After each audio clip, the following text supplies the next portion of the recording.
If you're looking for James, he's over there in the other room.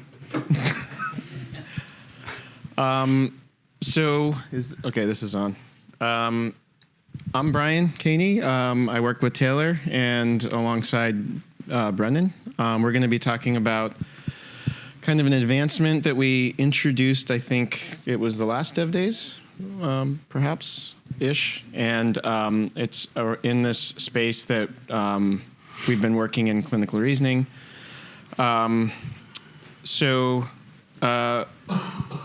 Basically, the problem, I've been working in this space for a while. I think a lot of us have. And we found that there's this need to provide evidence-based guidance at the point of care. And in the clinical reasoning module and in CPG, the clinical practice guideline IG, there's guidance on how you can do that using the FHIR information model. And we use CQL to express our logic. And now with CDS hooks and Smart on FHIR, we have the ability to actually integrate into workflows with clinicians. So everything was great.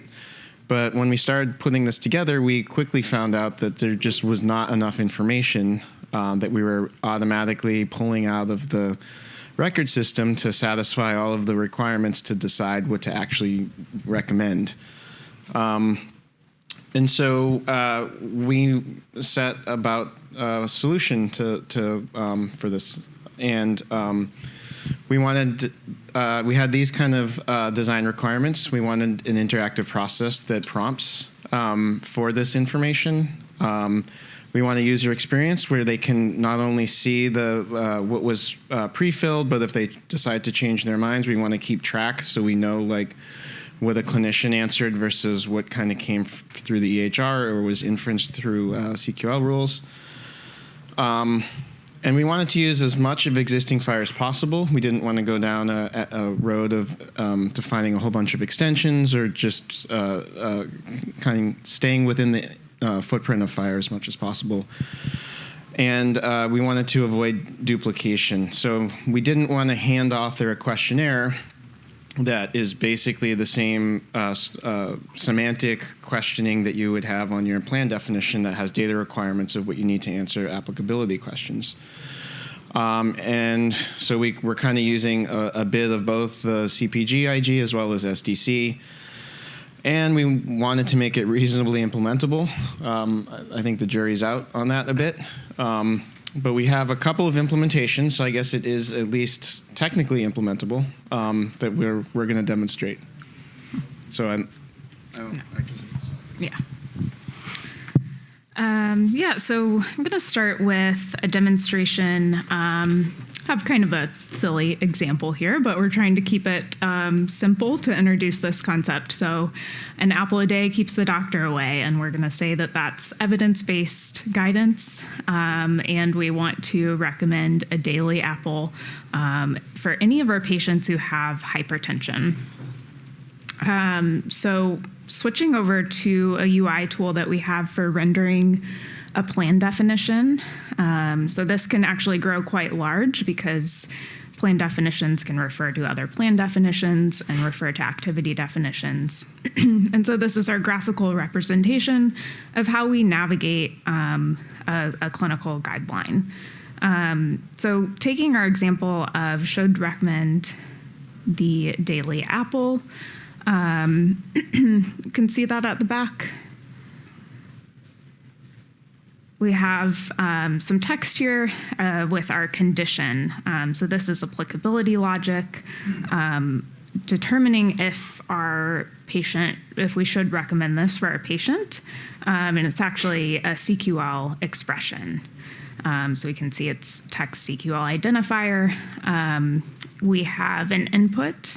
So this input is a case feature definition in CPG, which is just a profile and structure definition.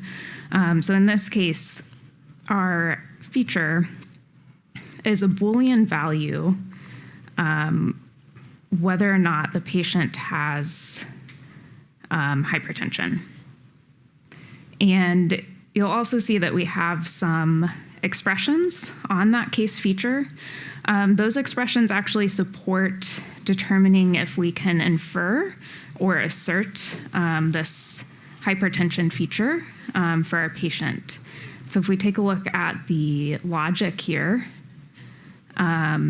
you'll see that we can maybe infer that a patient has hypertension by looking at their active medications and looking for an ACE inhibitor. If so, we can return that case feature with value Boolean true. And we also want to look for any existing observations that represent that case feature and prioritize anything that's asserted over using that medication request to infer that this is true or false for the patient. So just keep that in mind, as that will become more important as we talk about this dynamic process of generating a questionnaire. But if this condition applies to our patient, then we have an activity of daily apple, which would result in a medication request for an apple a day. There's another branch here. I'm not going to talk about that in detail, but just know we also have some conditional logic there. So our test patient, I have in just our IG here. Be important to note that we have a hypertension observation about the patient that is a value of false. So currently, our patient does not have hypertension that we know of. But our next step, and you'll see I have a preloaded form here. So this would be some of the input that we use for the apply operation when we want to determine what recommendations apply. So we have the bundle that we just looked at in our published IG here with that observation or hypertension feature, a reference to our patient, content endpoint, terminology endpoint, currently running this with the Happy server. And when we apply, you can see that we have a recommendation to just to continue normal diet. So that actually, because in this case, we're saying we haven't detected any chronic conditions, we're recommending a normal diet. And this is returned in the form of a request group, which the structure is very similar to plan definition. We have, you can see, a questionnaire that was also returned from that apply operation. And this is pre-populated because we already had an observation about the patient of not having hypertension. But the chronic condition that's represented in this branch was unknown. So we don't have the pre-population there. But let's say our patient says, I actually have hypertension. I've been seen elsewhere and diagnosed. Then we're going to say, yes, has a diagnosis, and we consider that a chronic condition. So in this case, when we run, confirm that data, run apply, we get our recommendation for daily apple. There's a lot going on behind the scenes here. So we can refer back to the content if needed, but just at a high level, what's happening is that when we're running the apply operation, we're also running some SDC operations as well. So questionnaire, $ questionnaire, that's actually in the core specification, and $ populate is in the SDC specification. And the goal is to generate a questionnaire for any of those case feature inputs that we had for our conditions. So those are really, they're in the form of data requirements as inputs on plan definition action. And each of those then we can generate a questionnaire from that's pre-populated based on those feature expressions that we looked at. That's when then we can render the current guidance and then also render the questionnaire, get some feedback, and at the end of this loop, we run $extract so that those observations that may have now changed or I should say case features. They're not always observations and they're profiles, but the case features now can become a part of the current data context. I want to hand this off to Brenin pretty quickly here, but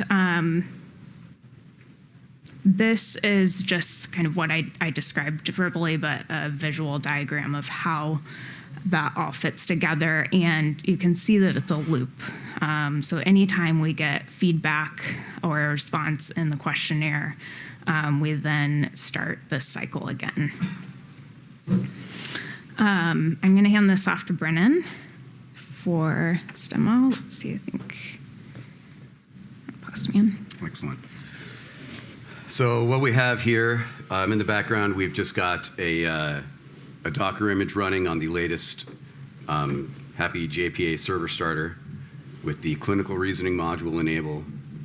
This is a different bundle, a different content bundle that we're looking at. This is a proof of concept for a sleep study and looking at whether or not it needs prior authorization. We're going to go ahead and run this. We've already posted the content, I believe. Mm-hmm.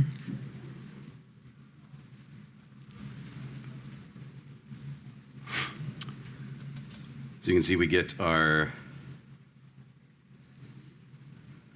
if I can copy this over. It's in VS Code.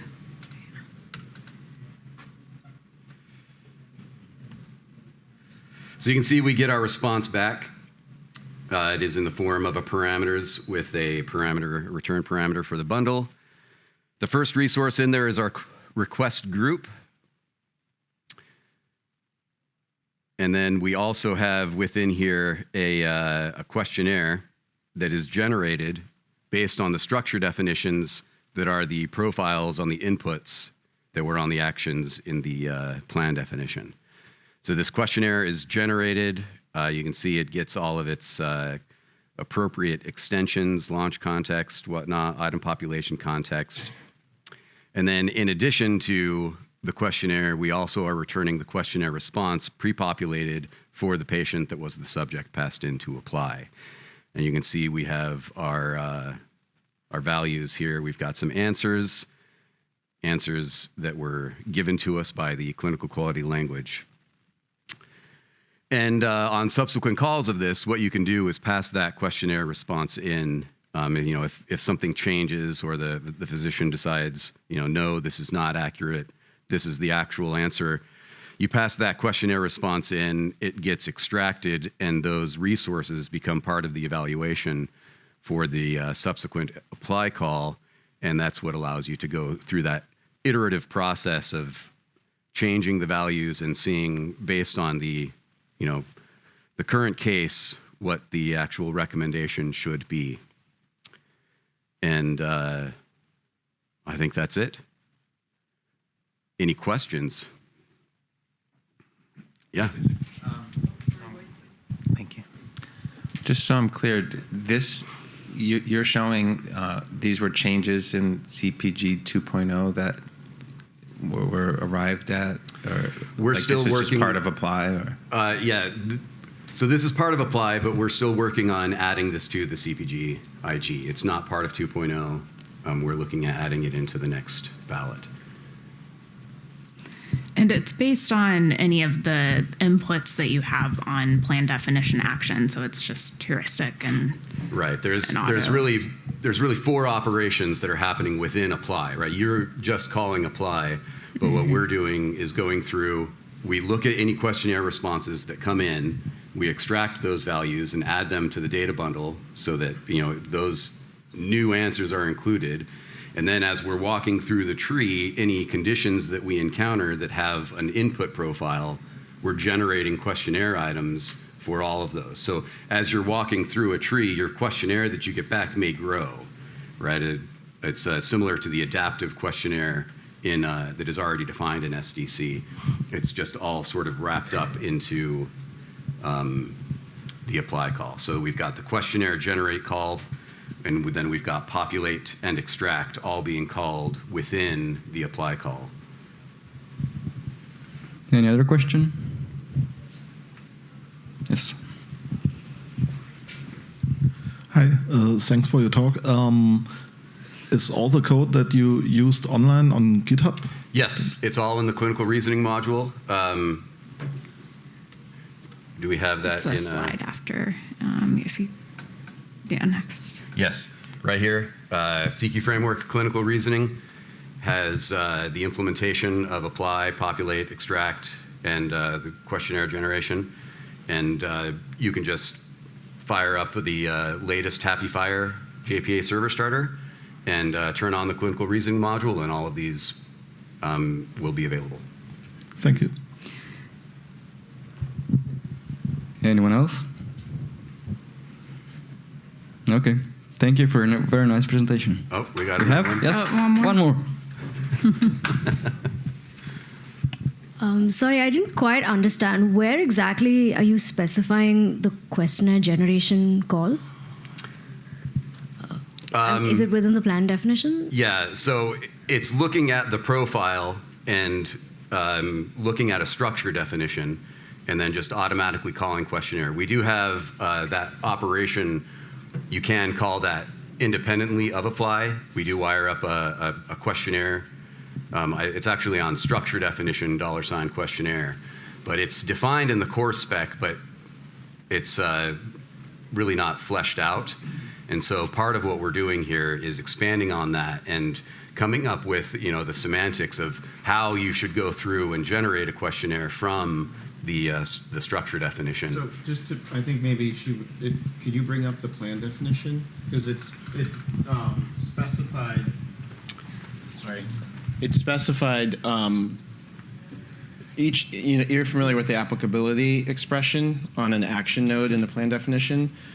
Another property of that is called input, which is an array of input, like data requirements. And each of those input data requirements is the structure definitions that he was talking about. Right, they have a profile pointing to, it's a Right. canonical reference to the structure definition, which we then pass to the questionnaire operation. Right, so you want to bring up the plan definition.